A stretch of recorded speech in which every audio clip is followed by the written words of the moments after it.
Hello, everybody. Welcome back to another episode of the Pressing Forward podcast. This is my first in-person interview that we get to do, and with none other than good old Jack Erwin here. We're going to get involved with Jack's career in service and what he's been able to do after his time in service, which, in my opinion, is definitely the most important part of it. But before we get into it, I would like to give a huge shout out to Semper Fi and America's Fun, because without them, I wouldn't have this camera equipment to be sitting here with honestly one of the staples of the veteran community inside the Chicagoland area, and be able to do this in-person interview, right, and get Jack's story and be able to convey that.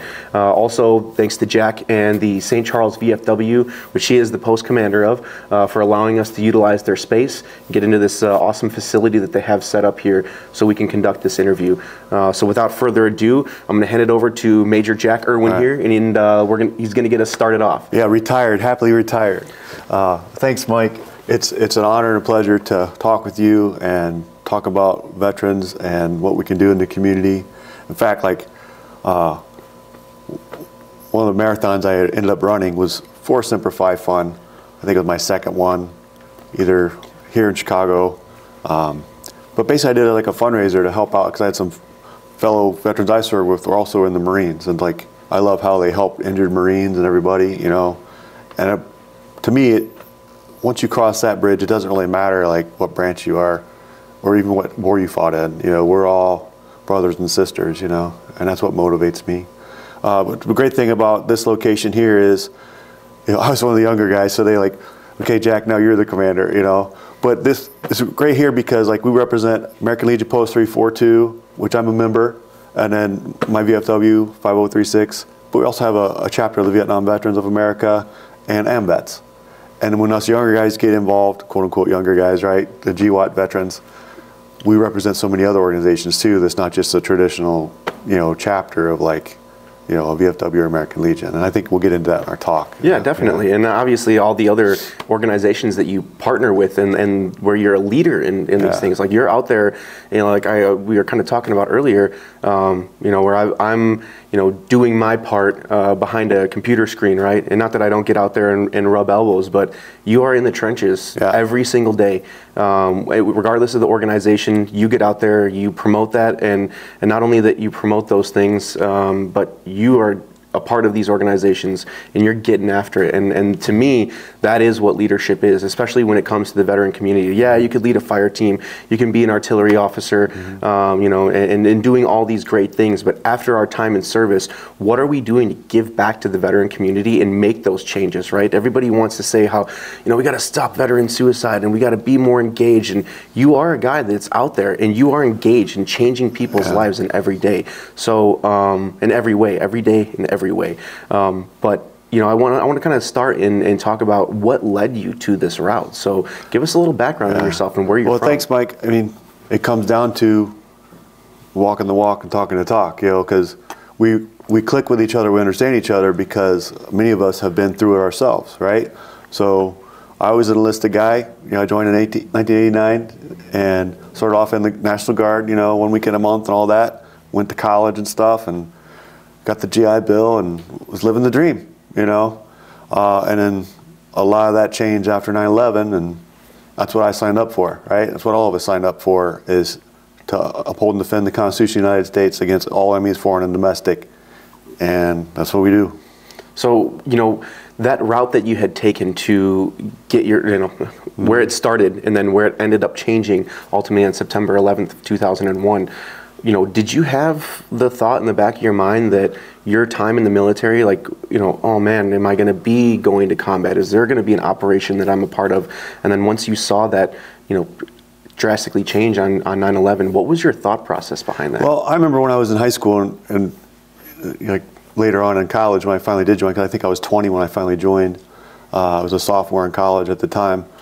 You know, yes, it was for patriotic reasons, but it was also to get the GI Bill, because my sister was a year younger than me. She wanted to go to college too, and my folks were like, hey, we can't really afford for both of you to go. I was like, you know what, I'll enlist, I'll get the GI Bill, she can go to Ohio State, I'll go do my thing, we're good, you know.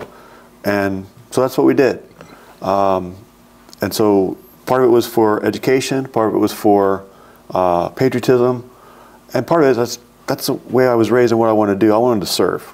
You know, I wanted to serve my country and serve my own people and to do it honorably. And I got all those opportunities over the years. I never thought I would make a full 21-year career out of it. It just kind of turned out that way. Yeah. Yeah, I mean, you know, that right there shows that early on, even before your time in service, you were willing to sacrifice, right? Even for your own flesh and blood, giving up that opportunity for mom and dad to just pay for school for you or assist you with doing so. You're like, you know what? I'll take the bullet. I'll go join the army and get my badge. And you know what? I started off easy. Like when I first enlisted, I was a supply guy, and that wasn't my first choice. I didn't get my first choice. You know, I was like, hey, kid, that school got canceled. You're going to this one. I'm like, okay, I didn't know any better. Yeah. But once I got back to the units, I was like, yeah, this is really boring. You know, what else can I do? And then like, as I progressed, I, you know, switched over. And when in college, I switched to ROTC and then got exposed to all different branches and stuff. And then that's when I jumped into combat arms. I got involved in artillery. I was like, this is fun. They let me blow up shit, you know. Yeah. I like going to the field. I like shooting guns. I like shooting machine guns. I like being in the trucks. I like mortars. I like artillery. I like helicopters and stuff. It's like, you know, that was like all the adventure part I really loved. And once I actually got into the unit and stuff, I loved being with soldiers and like those friendships and relationships we had, that camaraderie and the teamwork, you know, kind of tied in like you were saying, you know, similar to like the teamwork from like just being on a team in high school. You know, I played football and track in high school, played for a year in college, and then like when I enlisted, that fit that need for me to have that teamwork and camaraderie, you know. And I think eventually that's what I missed when I got out of the military, and like being in the veteran community helped me find that purpose and teamwork again. Yeah, no doubt. I mean, I agree. It's I think everybody that comes from that walk of life, right? Regardless if you're a professional athlete, where you know, like you've also partnered, and we'll get into this, but merging vets and players, they do huge things for the veteran community in terms of helping rebuild that sense of camaraderie and community that a lot of veterans miss. You know, once you've found that knack for wanting to be that soldier that's in the field, and now at this point, once you had transitioned over to the artillery side of things, you are an officer at this point, correct? Yeah. So once I did that, I took it really serious, and for good reason, because like I graduated in 1987. Like 1989, I think we invaded Panama. The Soviet Union collapsed, and next thing we know, Desert Storm, Desert Shield, 1990. I was in college when all that was going on, and guys were getting called up left and right. And at the time, I met my girlfriend, and I proposed to her because I was like, hey, if I go, I want to marry you. I want to make sure you're taken care of. And we didn't do it then because she was 19 and I was like, what, 20, 21 years old. And she's like, I'm too young. Like, she was right. But later on, we got married after we graduated, and we can't really predict the future. As it turns out, like, Desert Storm was over in 100 days, and I thought it was going to be longer than that. In fact, I was like down at Fort Benning going to jump school when it kicked off. I think the Desert Shield part of it was kicking off. It was like August 1990, something like that. And I remember like going to jump school, and like we're in ranks and formation, and like Sergeant Major came out and was like, all the black hats came with their clipboard, and they started calling off names. It's like, fall out, grab your duffel bag, get your shit on the bus. Your unit is deploying. You're leaving tonight. You will not finish this school. You're going back to your unit. You will not miss movement. I was like, oh shit, this is for real. Yeah, that's and that's the first time I got a taste of, this is for real, dude. War is for real. Right. So you got a taste of that well before 9/11 happened. I mean, did that change anything in the terms of the way you were thinking about your time in service? Of, I want to defend my country. I want to be a patriot. I want to give my service. But that shift, that transition of seeing like, holy cow, like this can change my life in a fraction of a second. Well, actually, no. It just made me like even more dedicated, because it was like, that's what I took an oath for, and my dad and my uncles, fought in Vietnam and served, and grandparents too, and I even contemplated like dropping out of school and just enlisting again, because I actually looked into it. It's like, can I go and like be an E5? And they're like, no, you'd have to start over. I'm like, fuck that. Yeah. All this time already invested. Yeah. So like I decided I'm going to finish my commission, get my degree, then I'll get, you know, I'll be a lieutenant, and then I could serve. I could be a platoon leader, you know, or whatever they need me to do. Right. But then it was over with. But I'm glad it was over with, because I thought that was a war that was, you know, fought pretty well, planned pretty well, executed pretty well. But we left that open ending at the end, and eventually we had to go back, you know, however many years later. Yeah. 2003, I think it was. Yep, 2003 was it March, I think March 19th of 2003, the departed friendly lines and crossed over into Iraq. And, you know, before that even, after 9/11, we were in Afghanistan. Yeah. Yeah, so there's the whole strategic issue of, hey, let's fight 2 wars at the same time on different fronts, you know? Yeah, that's, I don't know, I think that my grunt brain doesn't, I'm not that high up on the totem pole, so I don't understand all the way things fall in line and who's got to delegate and decide who's going to do what, but just, you know, get told what to do.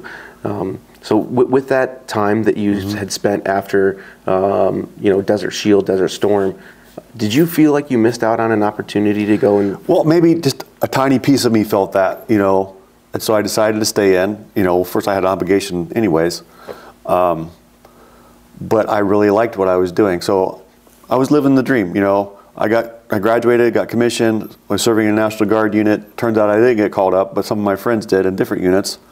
But it just made me lean forward more and like make sure I was ready and my guys were ready. But we were living the good life of like, hey, I have a civilian career, I'm a teacher, I got married, started a family, and I did this thing 1 week in a month and a couple weeks a year, and it worked okay. And if they needed me, I'd go. And we, you know, we had a couple domestic things, like whenever there was a flood, or there was a prison riot, or something needed to be done on the state side, the local side. It felt good to be able to do that, you know. Were you still in Ohio at this point? Yeah, I was in Ohio up until the year 2000. Then we moved out this way. Okay. Because my wife was originally from Wheaton, and so in 2000 we packed it up and moved out here. And we bought our first house here in St. Charles, and I used my GI Bill, you know, my VA loan to buy my first house with 0 money down, which is freaking awesome, right? I got most of my college paid for. And I got a job teaching at Wheaton North High School and coaching football, and like, we were living the dream, you know? And then after 9/11, everything changed because we started getting some phone calls and some alerts and some deployments. I deployed 3 times after 9/11, and then my unit deployed I think 4 times, you know, so.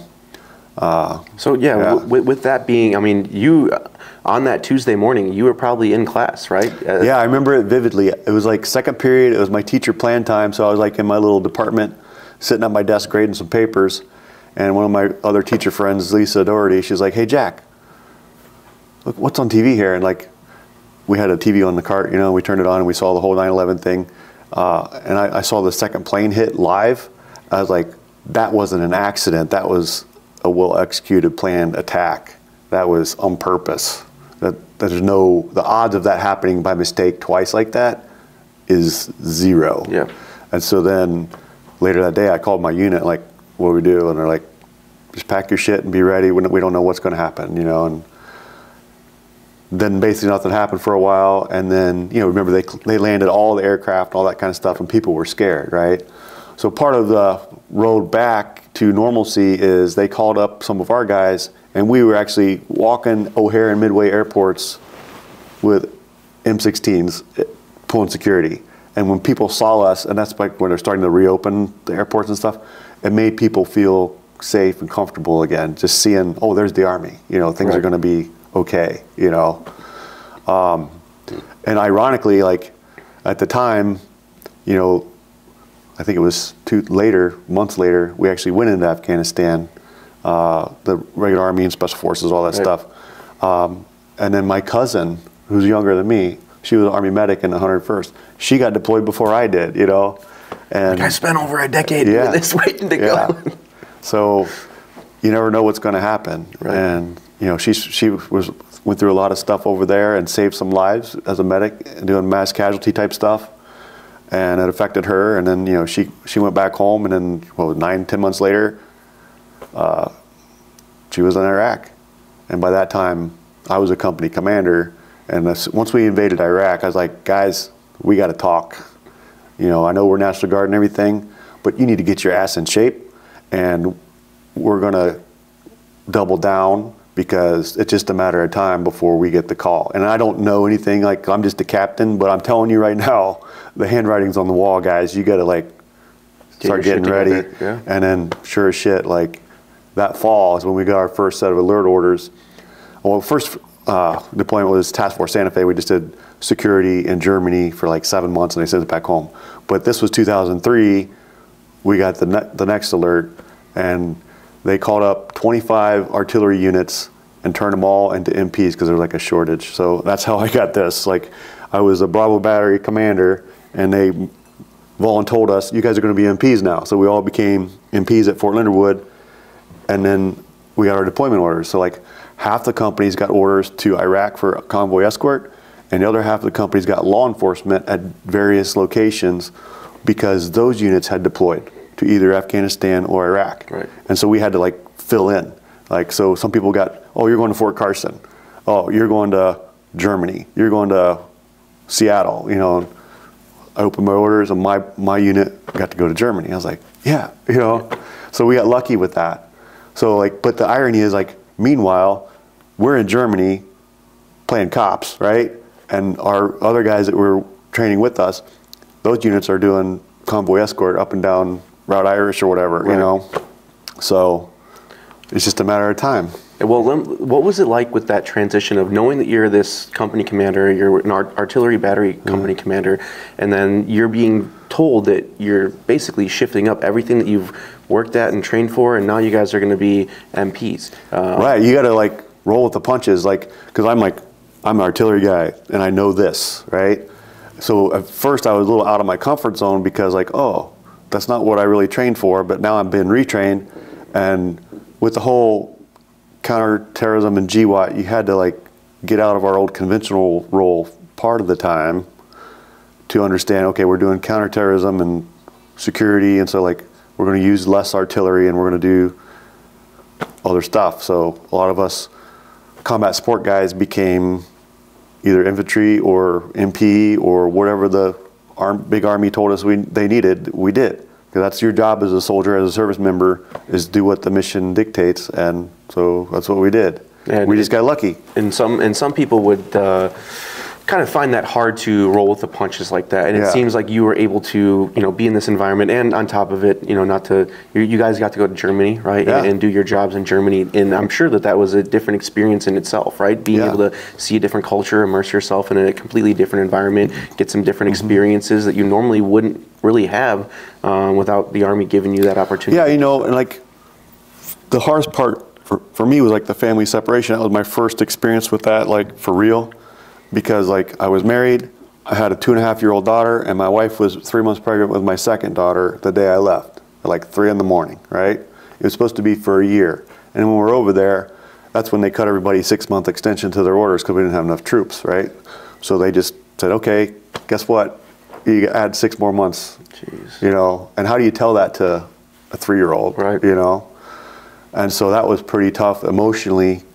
But then, you know, we got through it. Our day finally came, and we came back home. It was a big reunion and everything, and it was all great. And then, like, I returned to my job as a teacher, and I had the summer off, and I was like living the life, you know, taking my kids to the park and teach them how to ride their bike and stuff. And like that summer, like 5 months later, we got the alert orders for Hurricane Katrina. It was like, hey, this is part of being in the National Guard again. Something bad happens, you're there, right? And I'm so glad we got to do that, because we got to go down to New Orleans. And we did the law enforcement mission because we were like fully trained and equipped. They're like, you guys are going? I'm like, yes, sir. And you know, we went down there for 33 days. It was just really freaky and weird, like being in an American city that was like devastated. There was no electricity, no running water, garbage everywhere, and like all this destruction. And the power of the hurricane is like unreal. And I remember one day we were out like on patrol in a Humvee, and we drove past a park. And I was like, wait, stop. And there was like a mom pushing a kid on the swing. I was like, that's a good sign. People are starting to come back, you know. And then like a couple weeks later, more and more people started coming back as they were rebuilding, cleaning things up. And then that's when we got to go home, and you know, another unit came and replaced us. And eventually things got better. kind of normal down there, so people were able to rebuild and stuff, and then we went back to our normal routine life. You know, I got to go back to be a teacher and be with my kids and stuff. How was it for you in the environment of being a teacher? And then were you looked at differently by some of the other staff that you had worked with, like all these guys in the Army, or was it, how did that go for you? It kind of depends. Like, other people I worked with, they knew me, and we appreciated each other, and they're like, oh, thank you for your service, all that kind of stuff. And they're all great people, very patriotic and stuff. And then, you know, I got into it with administration a little bit because they didn't know how to deal with reservists being called up. And a lot of my soldiers had problems with that too. Like, some of them lost their jobs, you know, like you go and you come back and you're like, oh, your job doesn't exist anymore and stuff like that. And that's, I think, a lot of things that people don't realize is, like, Guard and reservists, including Marine reserves, they get treated that way by civilian employers, and that's not cool, man.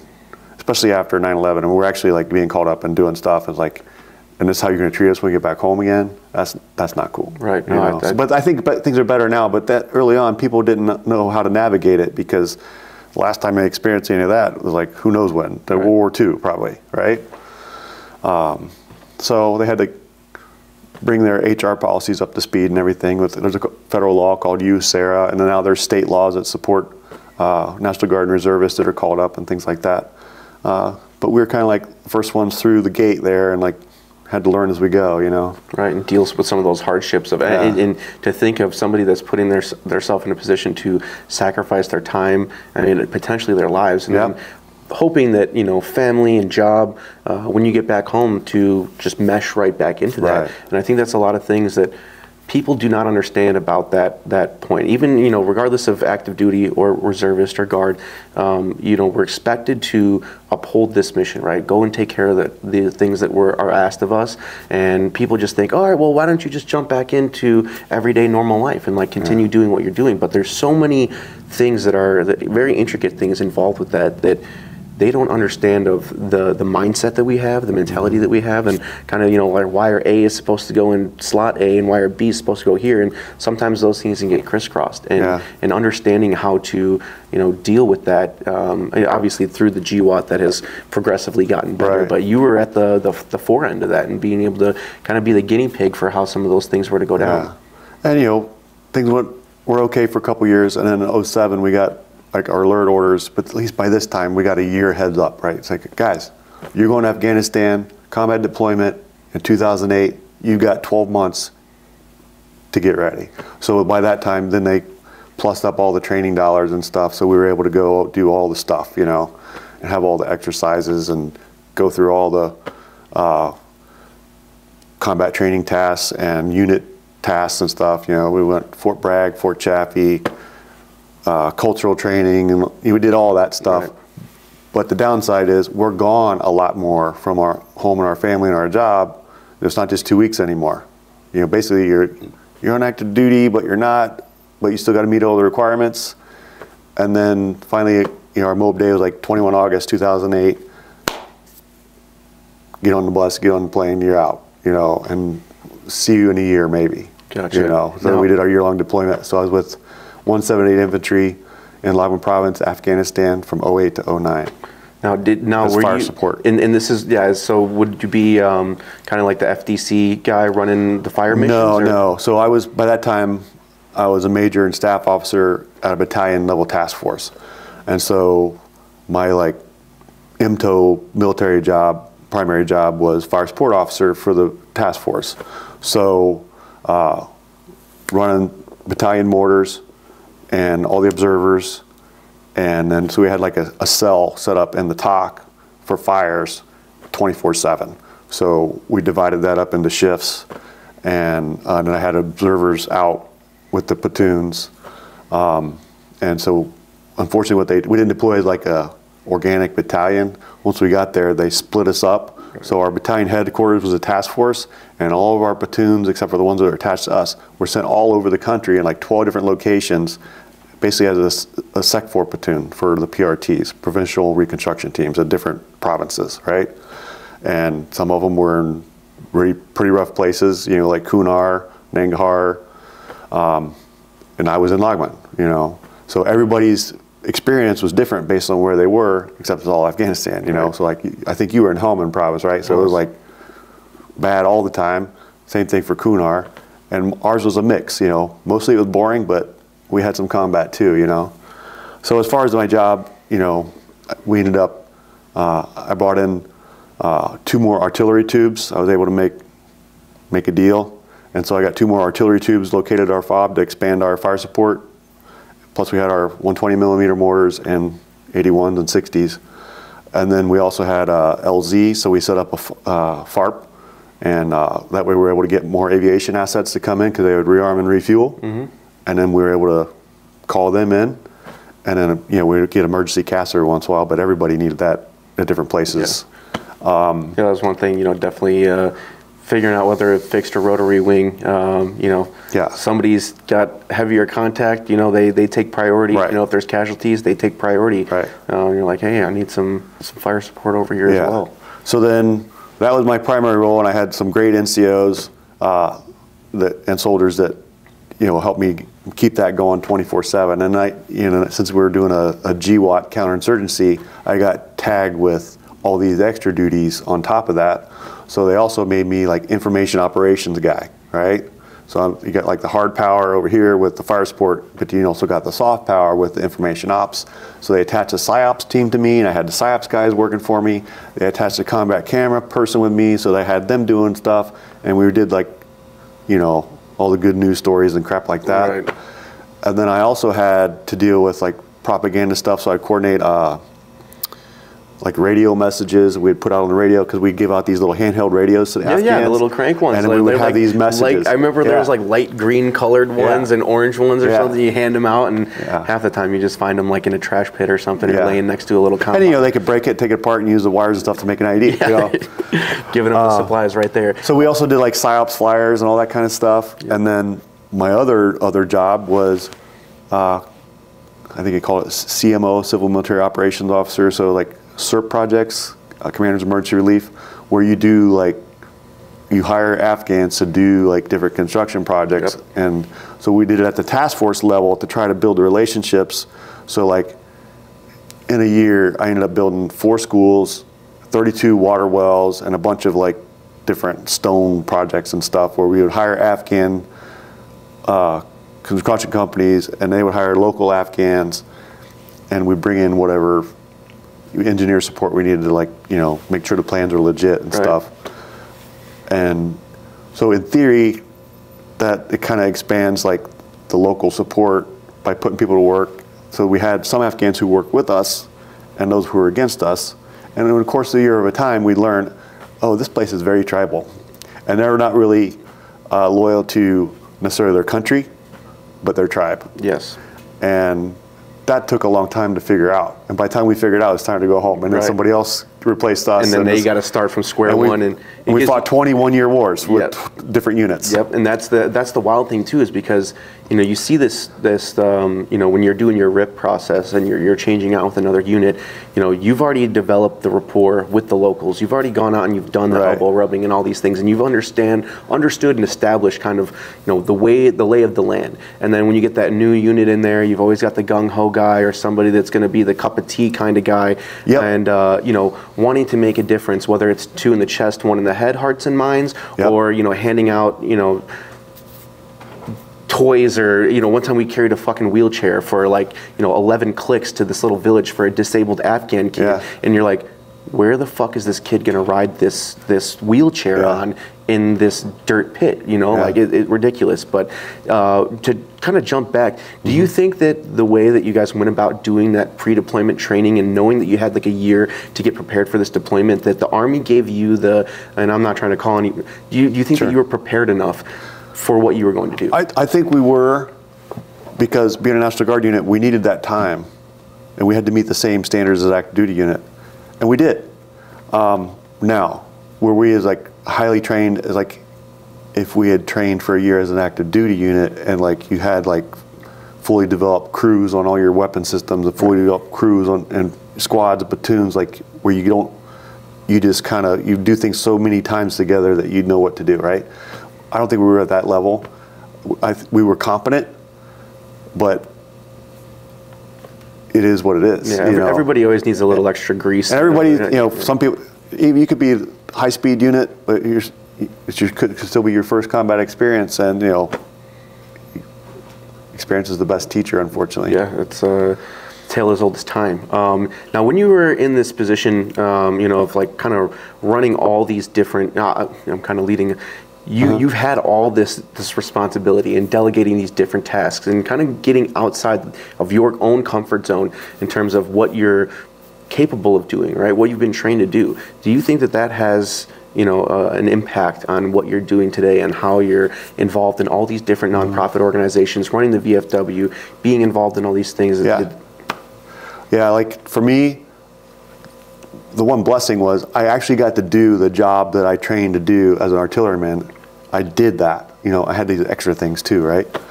But then when I came back and then eventually retired, like a year later, after coming back, then I had like this big emptiness, and I was like, now what?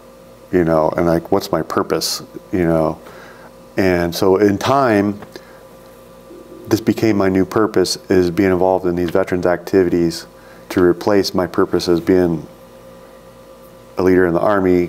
I could be a leader amongst veterans, and I still get my camaraderie and my purpose in life. You know, so it took a transition of some years to figure out what that looked like. And it's still a transition, but that's what worked for me, is like and it was one thing at a time, you know, and you know, the whole PTSD and divorce and all that stuff happened. So it was kind of a dark place you get into there for a while, and you got to like crawl out of that hole, you know, and that's helped me crawl out of the hole, and that's why I do what I do. Awesome. You know, talking about, you know, you mentioned post-traumatic stress. When you came home from that combat deployment, right, did you notice, and people around you noticed, that there was a little bit of a difference in you? I thought I was fine. You know what I mean? I got home, to me it was like winning the Super Bowl and going to Disney World. It's like, what are you going to do? I'm going to Disney World, man. Yeah. You know, and I literally took my kids down to freaking Disney World, and we had a blast, right? Just as a celebration, you know. But like all this stuff happened, and you just put it in the closet and just like move forward, right?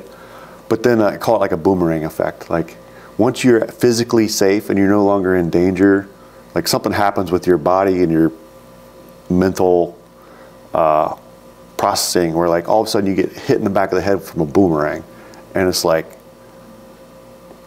it all comes out. And like, so I would lose my temper very easily. I would be easily frustrated, and end up getting depressed and having marriage problems and trying to save that, you know, and eventually got a divorce. And it's like you have this dream of how it's all going to be when you finally get home and get reunited with your family, and things are going to be better, and it's going to, you know, but it's a struggle, you know, especially when things don't go your way like that. And on that note too, like I find myself as somebody that, you know, not that I was, you know, an Audie Murphy or a Dick Winters type of leader, but being in a leadership position, right, and delegating all these tasks, and knowing that if something doesn't go your way, like, you know, I can slap a, you know, wall charge on something and blow a hole through, or, you know, drop a JDAM or a HIMARS on something to get either through that obstacle or find a way around it, right? And not all of our problems that we face on this, you know, coming home, the civilian side, EASing, or getting out of the military in general, you can't really do that anymore. What was some of the things that helped you, like once you understood that you had a little bit of, you know, discrepancies in the terms, in the way that you were handling these things? Yeah. So like when I came to the realization that something was wrong with me, I needed to get help. And so I decided to get help. And I was still in service. I reached out to the chaplain and the battalion commander first, and they said, okay, you know, we'll hook you up. And they were great. And so basically I came to the decision, like, you know what, I just want to submit my retirement papers, because at that point I had 21 years in. So I'm like, I only needed 20. So they supported me. I didn't have to go to duty anymore, and submitted my paperwork. And by June of 2010, I was retired. So that was good, but I still had problems.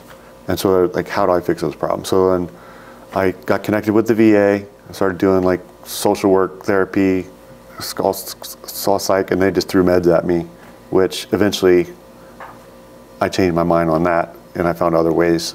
So I eventually was able to get off meds, because I didn't want to be addicted to certain meds, you know, because a lot of them are opioid based, and so I've seen other guys that like have serious injuries and stuff, and they're in pain, and they take all those opioids, and it's like, then they're addicted to opioids, and that's no way to be, right? And so then I got involved with, the first thing that happened was Wounded Warrior Project, right? So they reached out to me, and there's another veteran reached out to me. He happened to work for Wounded Warrior Project, but he was like one of us, right? He's like, hey Jack, why don't you meet me at the gym? I was like, okay, and I meet him at the gym. It was like a CrossFit gym. It just so happens the guy that owned the gym was a Green Beret, right? Another guy, he was a Marine, right? So they kind of like, yeah, come on, man, you know. They gave me a free membership for 2 years, and the Wounded Warrior Project just wrote a check and like, here you go. And I was like, wow. And then once I got in there, I found that camaraderie again, and I was able to get that stuff out of my system in the weight room, you know, and make that bonding with other people again. I was like, yeah, man, this is for me. So I dove right into that, and eventually I got my own membership, and I started recruiting other veterans, you know, and I started doing other stuff, and it just kind of snowballed from there. Like I was like, you know what, I'm gonna run my first marathon. So I ran my first marathon in 2012, and I want to pay him back, right? So I did it as a fundraiser for Wounded Warrior Project, right? And then by that time, one of my guys, Sergeant Steele, he had gotten hit by an ID and he lost his leg, right? So we all go home, and he's still spending a year at Walter Reed in recovery. And he's got to learn how to walk again, and get prostheses and all this stuff. And like, so I called him up on the phone. I was like, hey man, I'm running the Chicago Marathon for you tomorrow, and we're raising money for Wounded Warrior Project. And like, we were both crying on the phone, like, by the time we were done. And then my buddy Jason Dorsey was in my platoon. He was a machine gunner in a turret, but he had a hobby of photography, right? So he was the guy taking photos while we were over there. And like, we came back, he had like his own little photo business, and like, he came that day and he was like taking photos of the run, and like, we were able to reunite at the finish line and everything. And then he started doing stuff with me, like we went to a Tough Mudder, did a Tough Mudder, and he came and did the photos for that. And so each time I did a different event, I meet other people and other veterans, and they introduce me, well, have you heard of Semper Fi? Have you heard of Team RWB? Have you heard of this? And like, no. You want a free t-shirt? Yeah, you know, you know, and that's how it worked for me. I just kind of bounced from one event to the next, and each time I did, there was like just a little bit of healing taking place, right? And like a little bit more bonding, and like my purpose kind of just changed the sector a little bit. It was okay, from being here on being a soldier on duty to over here, there's just a little tangent, just a different purpose. But you still got that teamwork and that camaraderie, and like paying back and helping other veterans. And the bottom line is like, me helping other veterans helped me. Yeah. Me serving others helped me. Definitely. And that's why I still do it, and it's like 14 years later. Yeah, and it's like a constant learning process, Yeah. right? Like if you're the guy that's running up a fire mission, right, and you know that your rounds are not landing on target, like what do we have to do? We have to shift fire. Yeah. So you can keep dropping rounds on an ineffective area, right, and you're not hitting that target, but you were able to find that way to, all right, hey, I need to change this grid, or I need to add, or I need to drop, I need to adjust this, and then you start putting rounds on target, and you know that that's making a difference in yourself. Yeah, and I really needed to figure out to hang on for my kids, and like that motivated me, and so like early on, I found out about this equestrian therapy project. So I went and I did like this week-long equestrian therapy thing. So being with horses is very powerful because they have like this 6 emotional sense, and you can bond with them, and they can bond with you, and they like look to you for protection. They're like a herd animal. They're always afraid of predators and stuff. And so that gave us opportunities to make that connection. But then we also did like group therapy and stuff like that. And in the end, it was like one of the most healing things, and I realized that there are people that really do care and who really do give a shit, and there are wonderful people that have volunteered their time and resources to help us. and that helped me in my healing journey. And so by doing that and any other therapy, I still go to therapy once a month, talk to my social worker, and then I got involved in different things over the years. Like I did a writing project to get things on paper, write about it. Started doing group therapy with other veterans, and that was good for me. I mean, some people it's not good for them, you know. Right. But well, that was good for me too. Yeah, and maintaining like a relationship with the VA, and I didn't know being open to that and getting in and participating. But I've said this before: is you know, like when you go into whatever, you know, obviously both of us being military guys. Mm-hmm. You know, would you go into combat with, you know, like, I love the 240, Mark 19 is great, oh, the 50 cal is awesome, like, yeah, I need a rifle squad. Would you pick one of those things, or wouldn't you like to have all of those things? Right, and then for me, like, when I was going through my crisis, you know, with the PTSD and depression and everything, I was like, I gotta find the Holy Grail. It was like a search for a Holy Grail for a cure. Like, I really needed something, right? And I just went from one thing to the next and like, oh, this works a little bit, this works a little bit. So then over the years of doing this, it was running, it was CrossFit, it was yoga, it was equestrian, it was outdoor retreats, it was writing, it was poetry, music, you know, and all those things like are ways to get the help you need and the healing that you need. Well, also getting that expression out, you know, and you did bring some of your poetry with you today. So like I did a retreat with RWB, and we did like a writing thing, and you know, for me, I wrote some poems and wrote some poetry, expressing how I was feeling like during the deployments and stuff. You want me to share one of them? I would love to share one. If you got one for us, man, I want to hear it. Let me see if I can find one.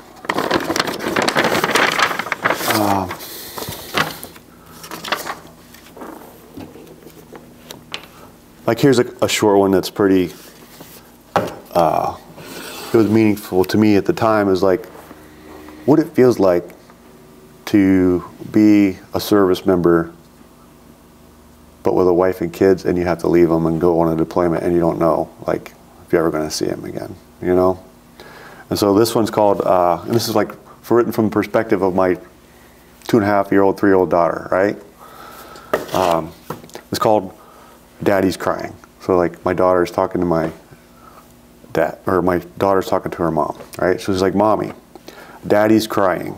It's 3 a.m. in the dark. Duffel bags packed the night before. Daddy has to go far away for a long time because Daddy wears a black beret. Mommy stood on the front porch pregnant, crying, and he woke me from my crib to kiss me and hug me goodbye one more time. I was 2. He flew across the ocean, made of salty tears, through the years of soldiers slipping away at night. And I still feel emotion of that today. The hardest thing, like it's one thing when you're 19, 20 years old, you're single, you're not married, you don't have kids, and like, get some, let's go, right? But then it's another thing when some time has gone by and like you're married and you have a wife and kids, and you maybe you're a little softer because you haven't been training all the years like you used to, and you just kind of go 1 week in a month, and then that's when you get the call, you know? Yeah.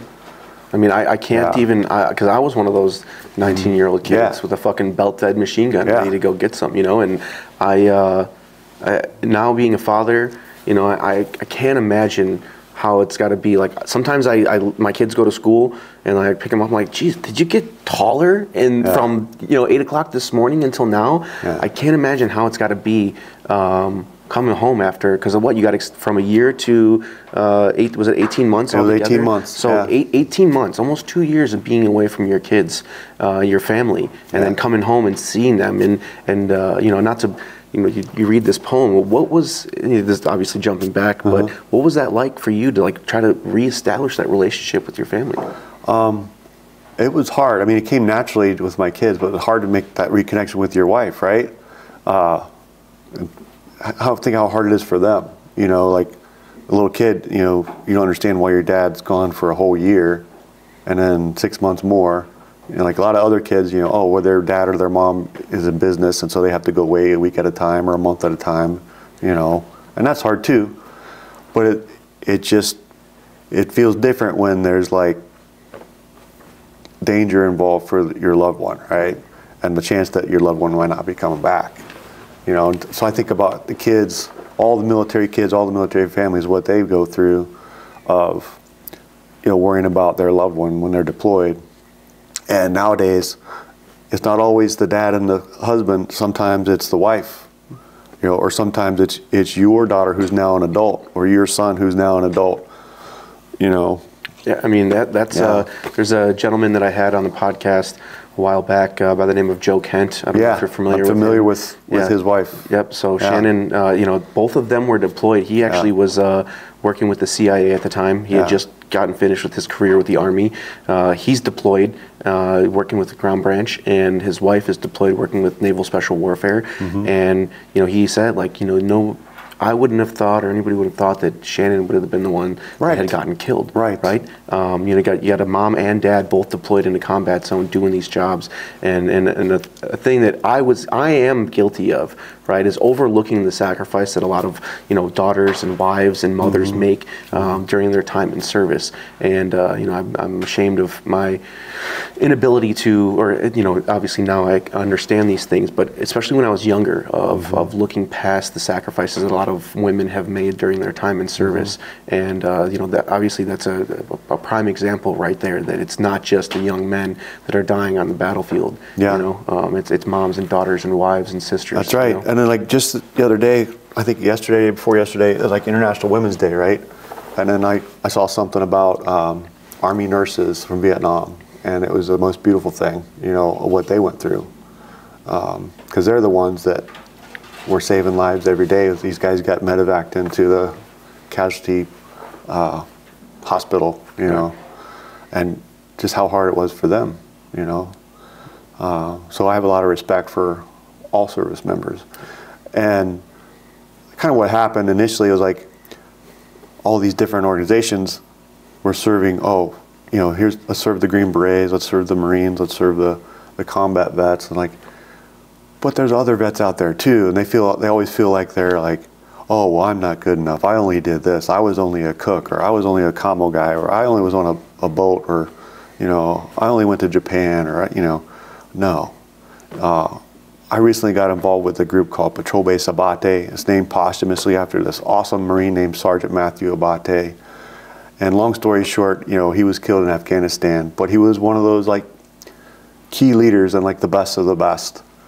And his commander, Major Schumann, realized that when they got back home, they were losing more soldiers to suicide at home than they were to the soldiers in combat. And, like, he researched it. It's like, what's going on here? And he's like, trying to find a way to solve this, you know. But one of the things he discovered in his research was a lot of younger service members were taking their own lives, weren't even in combat, but they felt lesser than. And he's like, no, we got to do something about that. So they started the Patrol Base Abate, and they have a retreat in Montana where they accept all service members.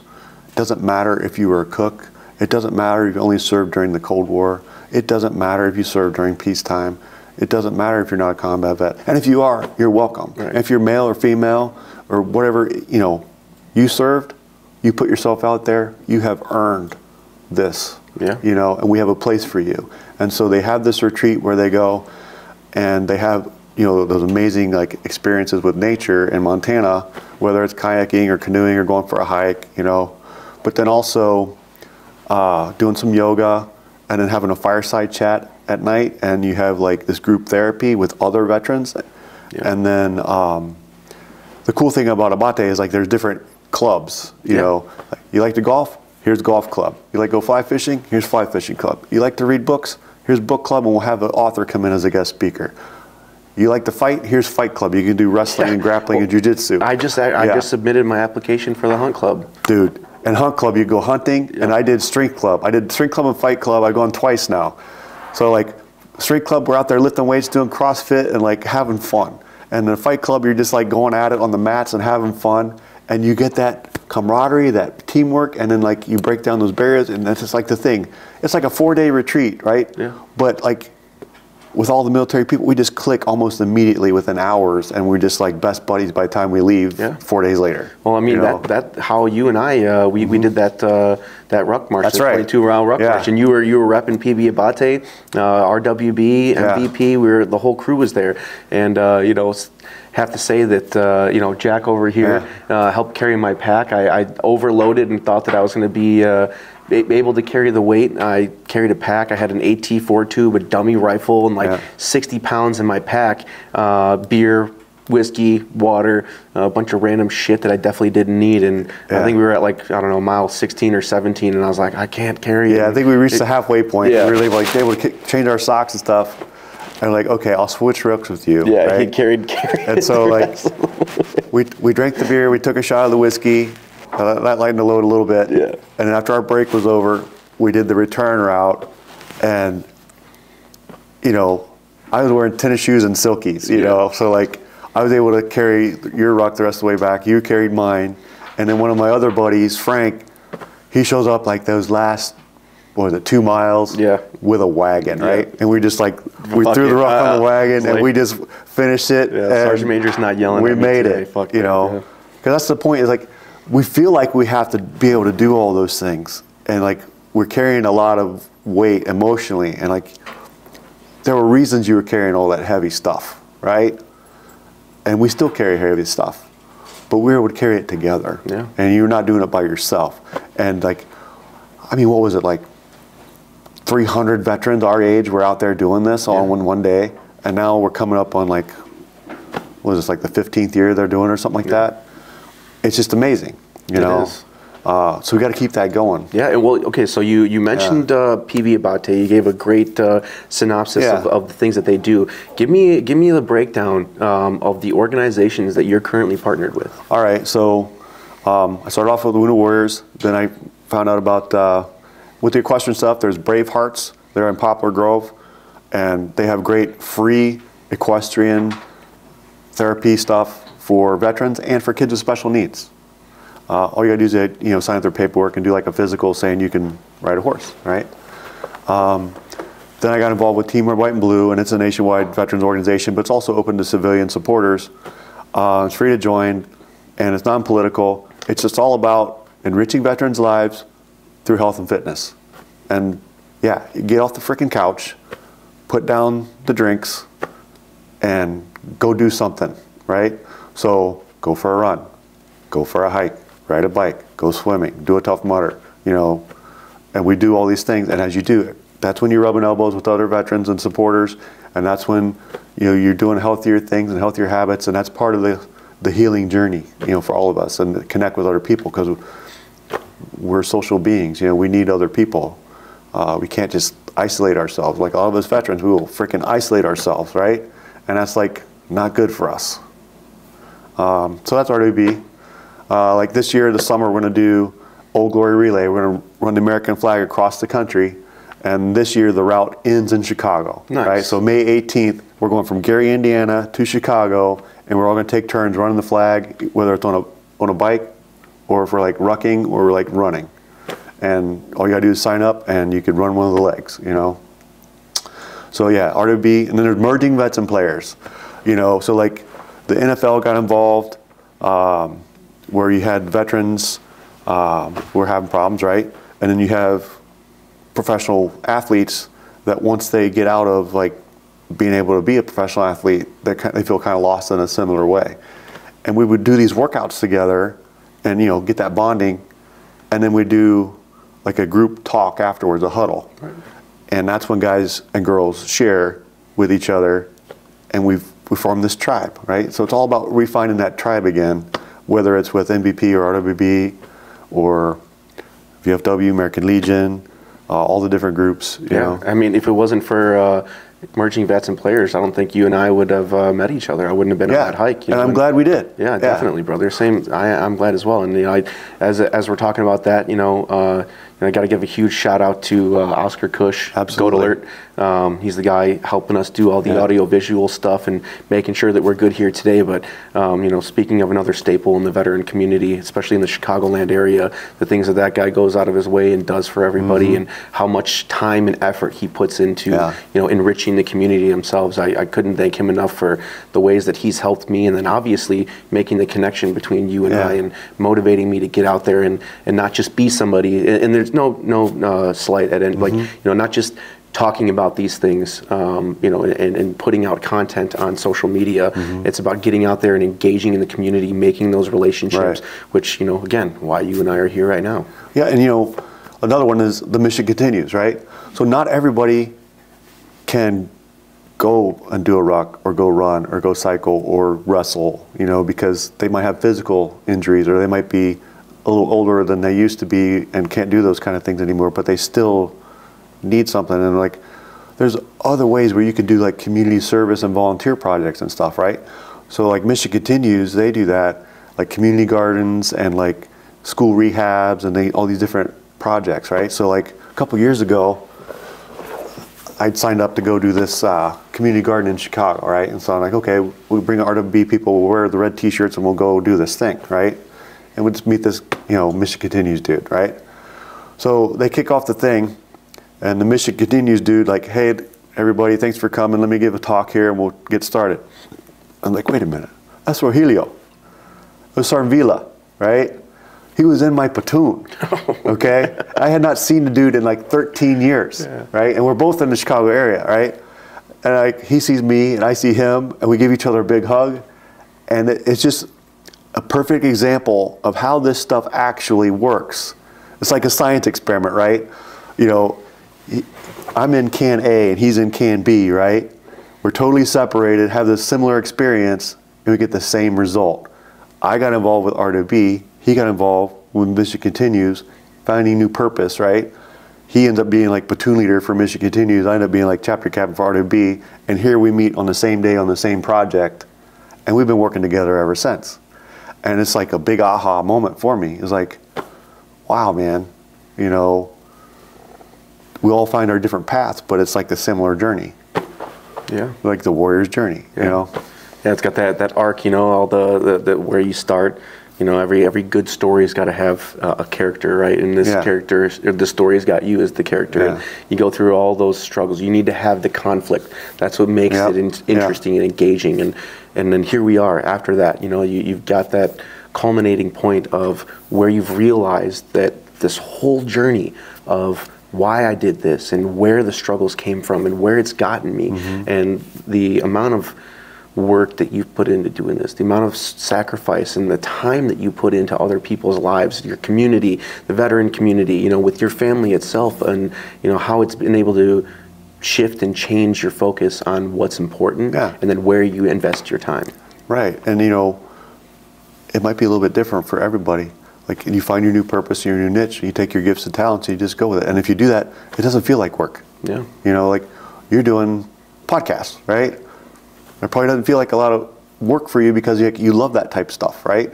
And so you take those gifts and talents that you have and you just apply them, you know? And Oscar, like, he loves to wrestle, right? So he does all this emerging veteran player stuff, you know? And it's like a win-win.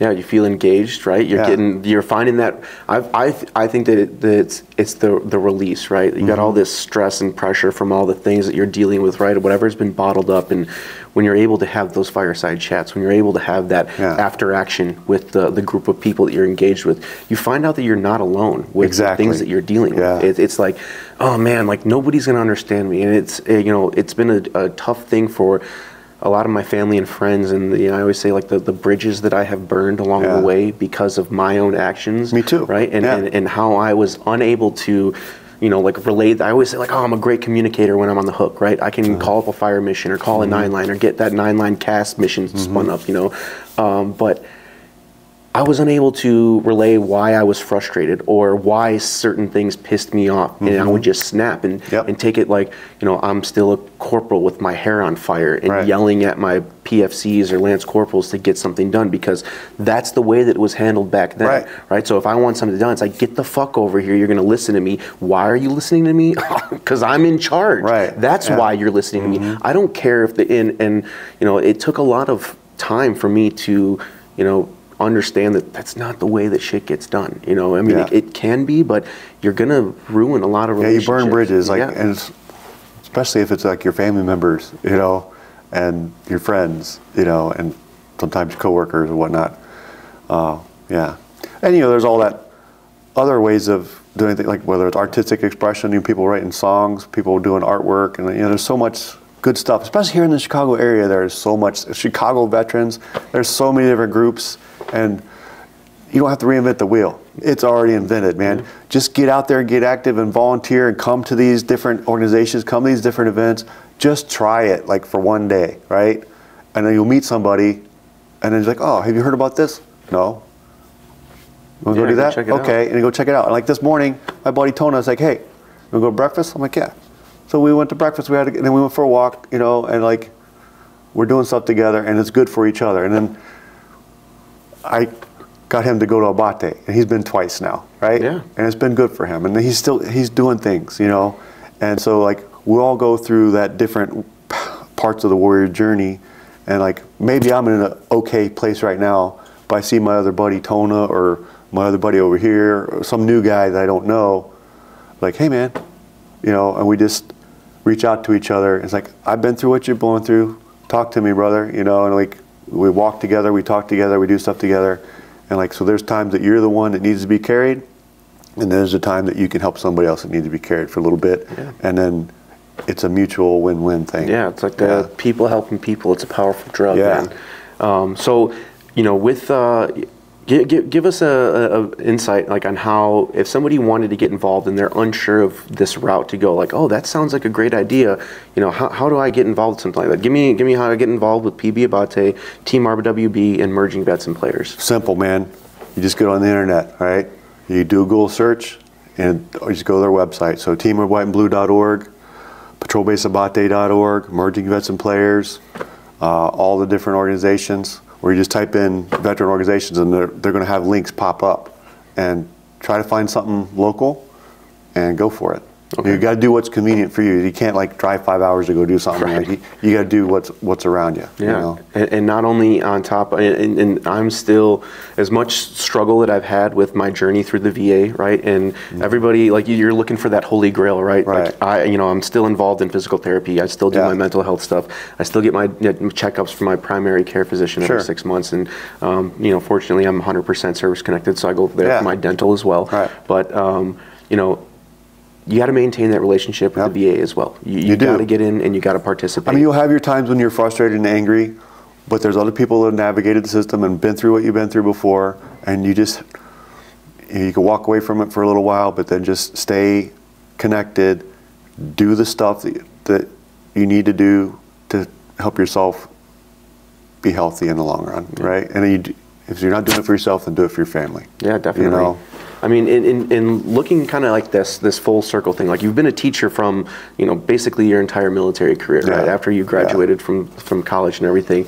Do you think that this journey that you've been on, right, has given you different insight into how you're able to effectively engage with your students and within the school district, right? Like the whole leadership aspect, and now getting involved in these different organizations. Does that come full circle and make a difference? Yeah, because like, for me, it's really great because it gives me something to talk about when it's time for Veterans Day. It gives me something to talk about, like when we're in history class, we're talking about World War II or whatever. Like, hey, we're gonna have a guest speaker. We're gonna have my buddy who fought in Vietnam come and give us a talk. Or I'll give the talk, right? I'm like, hey, I fought in Afghanistan, and here's the deal, you know? I even had like a World War II veteran come in and give a talk, and it was really cool, because like, he gave his talk, right? And at the end, he had a bag, right? And he reached down in the bag and he pulled out a Nazi banner that he had taken down in the Battle of the Bulge, and there was holes in it, right? And he had kept it all these years, and like, all the kids, like, their mouth dropped. They're like, oh, this is like a real freaking Nazi flag that he took home. And he and I became friends. Like, he was artillery guy, I was artillery guy, and we went out to lunch, right? And at the time, it was like when I was going through my stuff, right? When I had just gotten home, fresh from being home, right? And he's like, you know what, Jack? You need to find many joys in life, because if you lose one, you have another one to fall back on. And he later shared like all the paintings he had made, all the poetry he had written, and he had started a business, and he did all these things after World War II and after being in the military. He went through the same stuff we're going through. It was just a different time period, you know. And that's like the best advice that anybody had ever given me. And it came from another veteran that been through it. Like, you know what? Yeah, maybe I would lose this joy in my life, you know, because of my divorce or whatever, or maybe it's a job, or maybe it's something else. But if you find many other joys in life, they can kind of fill the gap for you, you know, and just keep doing that. Yeah. Because that's life, man. That's a great piece of advice right there. So anybody listening, find many joys in life. Right. So if you lose one, you've got more to fall back on. That's a good one. You know, is there anything that you think that I haven't covered, or something that you'd like to bring to light? You know, that whether it be through your journey or something that you've found with any of these organizations that you're partnered with. You know, I think it doesn't matter what frickin' T-shirt you're wearing or what hat you got on. It's the people. Just get out there and build those relationships with other people, one person at a time. And you know, maybe you'll go and you do this thing and nobody shows up except for like one person. Interact with that one person, because you never know that you might have just saved their life that day. Yeah. And you know, maybe you go, nobody shows up, but you still got your T-shirt on, and you still run with the flag. You do a couple laps, and like okay, I'm done. I'm going home, right? And then there's that one guy sitting on the park bench. He saw you with that T-shirt. He's like, "What's that?" And he looked it up. He's like, "Oh, I'm gonna check that out." I've actually had that happen where like a guy who's a Marine, you know, and he was one of the former chapter captains of RWB. He saw somebody like that, and he was going through his stuff. He's like, "I'm gonna check that out." And next thing you know, he was one of us and one of the chapter captains. And you know, then when he got done doing that, you know, somebody else did it. And when they were done, I'm doing it. And when I'm done, somebody else is going to do it. Yeah, right. Passing it, like setting up not only yourself for success in the community that you're involved with, but the generations to come.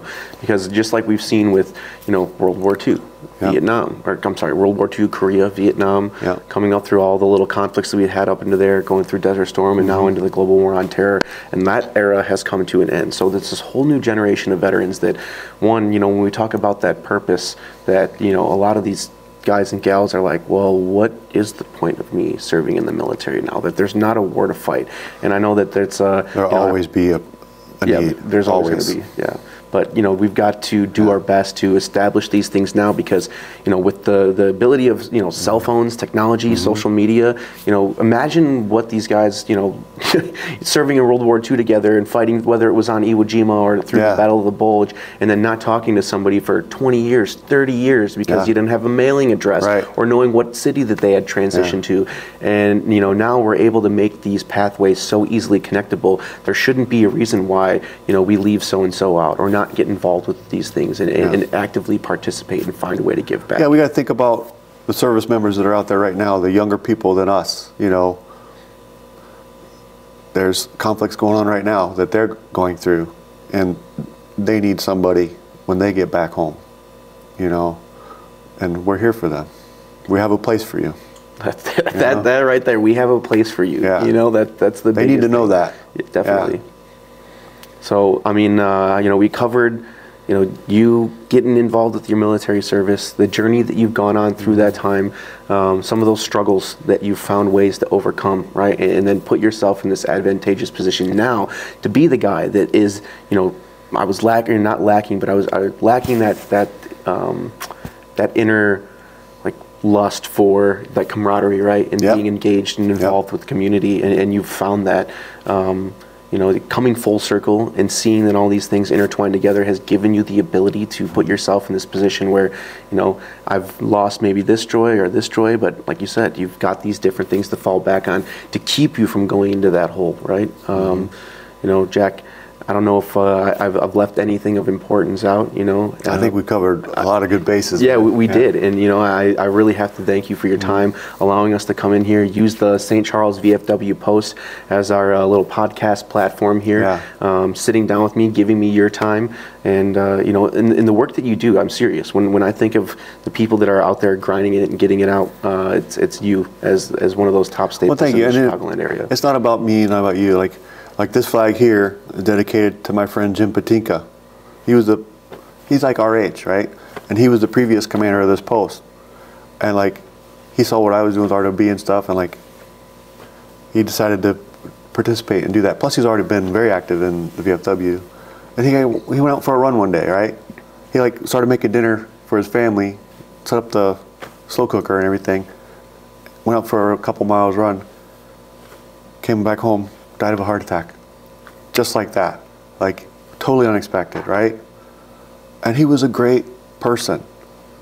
And he served on submarines, you know.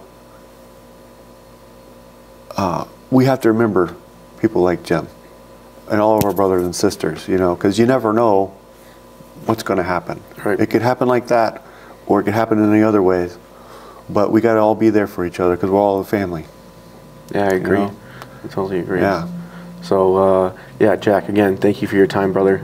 Thank you for the ability to share those stories. I thank you for sharing your poetry as well, like something deep and personal like that, you know, probably wrote for yourself as a way to soothe and cope. But, you know, thank you for, you know, being courageous enough to share that with eventually what I'm going to be putting out here for the entire world to see. But again, I can't thank you enough, and I'm really fortunate that I have you in my life, and you're a motivator, man. Likewise, brother. When I look up to it, like you're that guy. So, guys, again, I have retired Major Jack Erwin, United States Army, 21 years of faithful service to the United States of America. On top of that, the things that he does for the veteran community, like he said, like we've talked about for, you know, the length that we've been here, get out there and do something. Find those things that you're passionate about. Find some joy in some of those things that, you know, you might have lost here, you might have lost there. Fall back, get engaged with the community, get out there and put in the work. Get in the trenches, rub some elbows with those other veterans, participate, and you never know what's going to change for you. But yeah, again, Major Jack Erwin on the Pressing Forward podcast. Thanks for tuning in, guys, and we'll see you next time. You can just call me Jack now, bro. Yeah. All right? Thanks, Jack.